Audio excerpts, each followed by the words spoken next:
Carol Snyder here. Today I'd like to talk to you about energy. Energy as it relates to your students of poverty.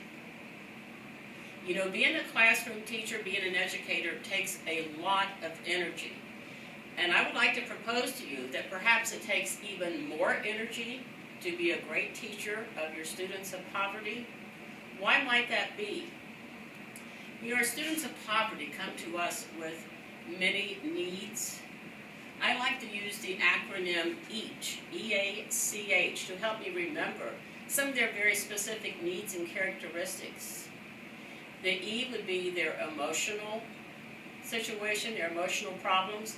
They often come to us with a lot of emotional baggage. They have a hard home life many times.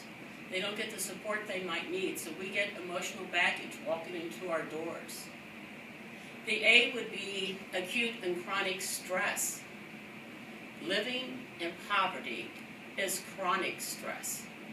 I know you may think as a teacher you have the highest stress job in the building, but you know what? Your kids of poverty are even more stressed than you are. You get some relief from your stress. When you're in poverty, there are no winter break vacations. There's no big summer trip. There's no going to the spa. There's no going home and getting perhaps in your jacuzzi tub. The stress is always there, and stress can shut their brains down. It makes it harder to learn. So we have the emotional issues, we have acute and chronic stress.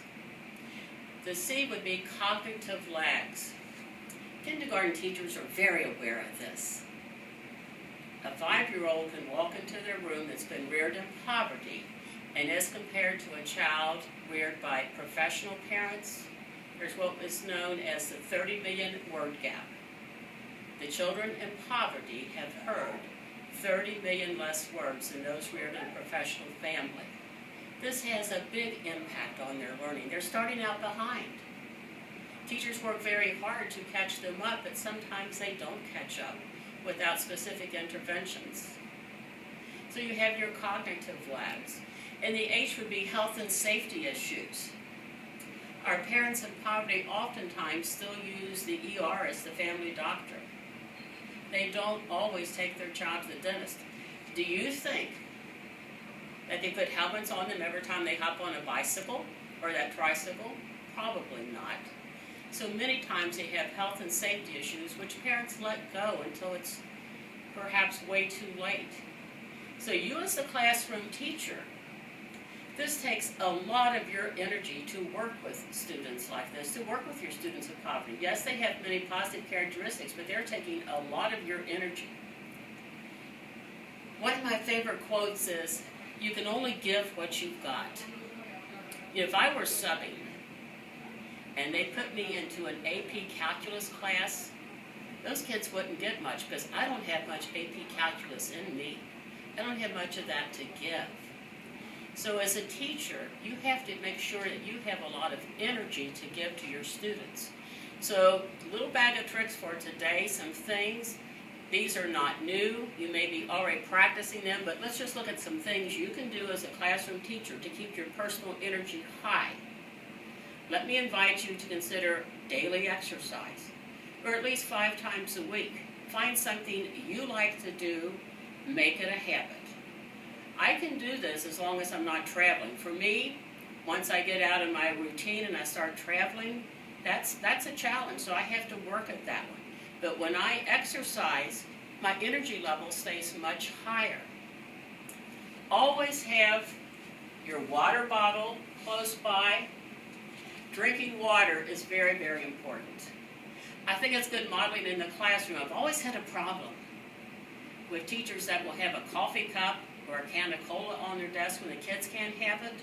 Model and help yourself. Model by drinking the water and making sure your kids can drink water too. Our diet. Aren't those familiar terms, diet and exercise? I think a neat thing to do with diet is to remember the famous 5. Always make sure you're eating a combination of 5 fruits and vegetables a day. And folks, potato chips don't count as a vegetable. That goes in the junk food category. That helps me, because just if you think back, did you get your 5 yesterday? Or are they healthy? This is another great thing to do with kids too. Teach them that daily 5. The last thing is to do some deep breathing. Put your hands on your belly. Breathe in, let the belly go out, and then breathe out. I like to tell students, when you breathe in, you're breathing in all the good in the world, good thoughts, positive things, holding that, and breathing out all the bad, all the negativity. These are things to keep your energy level high, to be an even better and more effective teacher of your students of poverty. Thank you.